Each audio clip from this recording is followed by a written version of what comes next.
विवाह के पश्चात घर पे आते हैं और उनकी राजगद्दी की तैयारी की जाती है। राजगद्दी की तैयारी हो जाती है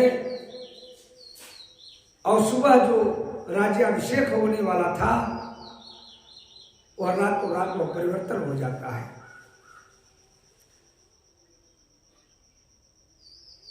और सुबह उठने के बाद पूरा सन्नाटा पूरी अयोध्या में राम के पास खबर जाती है और उनको किसी ने बताया नहीं। यही बताया गया कि पिताजी को भवन में है। वो गए, देखे जिस तरह से पिताजी को लेटे हुए पड़े हुए हैं। पूछने के बाद उन्होंने नहीं बताया, कुछ भी नहीं कहे। कैकेयी ने कहा कि ये नहीं बताएंगे पुत्र मुँह में, मैं तुम्हें बताती हूं। कैकेयी ने बताया कि देवासुर संग्राम में जब गए थे तो इन्होंने कहा था पुत्र कि आप वरदान 2 थाती दिए थे, 2 वरदान मांग लीजिए।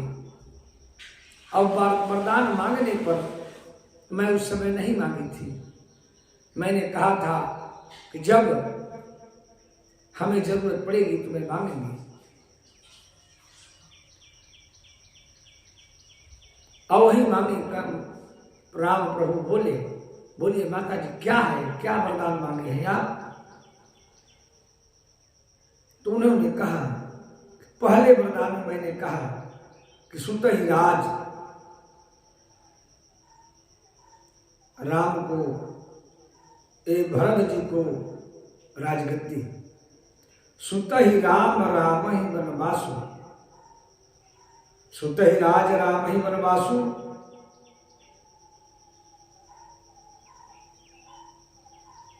यही सुनने के बाद आपके पिता को दुख होगा।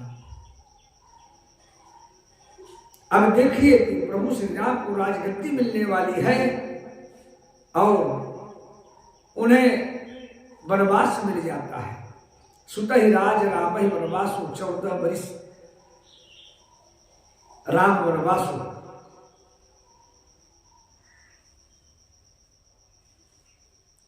यह उन्होंने कहा, भगवान राम एकदम सरलता से कहते हैं बस मां इतनी छोटी सी की बात के लिए पिताजी को इतना बड़ा दुख। अरे यह तो बहुत छोटी सी बात है। अब सोचिए कि राजगद्दी देने वाली है, जिनको मिलने वाली है, और उनको 14 वर्ष वनवास दे दिया जाता है। और वह भी कैसे? अरे तापस भेष विशेष उदासी, 14 वर्ष राम वनवासी। वही तपस्वी का भेष और विशेष उदासी होगा। और 14 वर्ष के लिए राम को वनवास। और वह राम कह रहे हैं कि बस माता जी इतनी छोटी सी बात।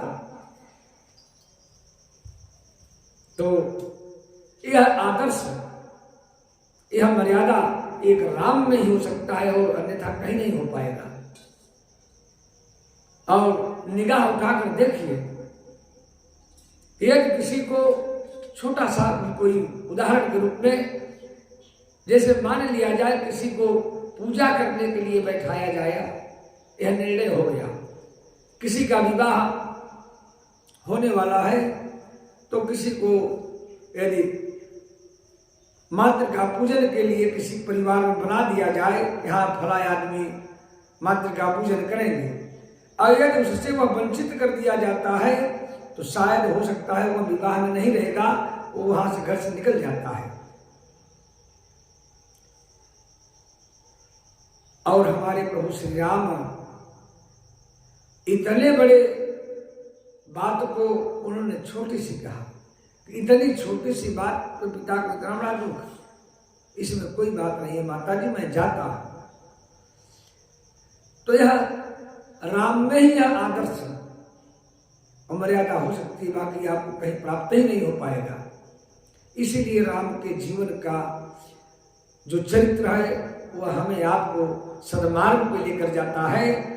और रही बात को हमारे आपके ऊपर निर्भर करता है कि हम आप कितना उस पर अमल कर रहे हैं, उस पर चल रहे हैं और उनके जीवन का अध्ययन कर रहे हैं, ये हमारे आपके ऊपर निर्भर है।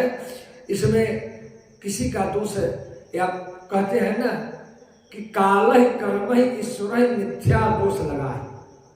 अपने कर्म के ऊपर कोई नहीं कहता, जो कहता है केवल परमात्मा के ऊपर जाता है, काल का दोष देता है। कह देते हैं कि भगवान की यही मर्जी थी, भगवान की मर्जी यहाँ दिखाया जाता है। और कोई चीज बन जाती है तो उसको मैंने बना दिया, मैंने इतनी बड़ी बिल्डिंग बना दिया, मैंने इतना खेत लिखा लिया, इतना गाड़ी रख लिया, इसको मैंने किया। और पता चली कि हमारा बेटा बहुत बढ़िया पढ़ लिख करके बहुत बड़ा अधिकारी हो जाता है, बहुत बड़ा साइंटिस्ट इंजीनियर हो जाता है, उसको किसने किया? मैंने किया। पता चली कि बहुत लंबी कीमत की गाड़ी भी खरीद लिया गया, 2, 5, 10 करोड़ की, इसको मैंने देखी, मैं इतनी बड़ी गाड़ी खरीद के लाया हूं। शायद उसी गाड़ी से एक्सीडेंट होकर के जिसको मैं बनाया हूं अधिकारी, यदि वह उसी का एक्सीडेंट होकर वह अंतकाल हो जाता है, तब कोई यह नहीं कहता कि यह अपनी गलती से या ड्राइविंग की गलती से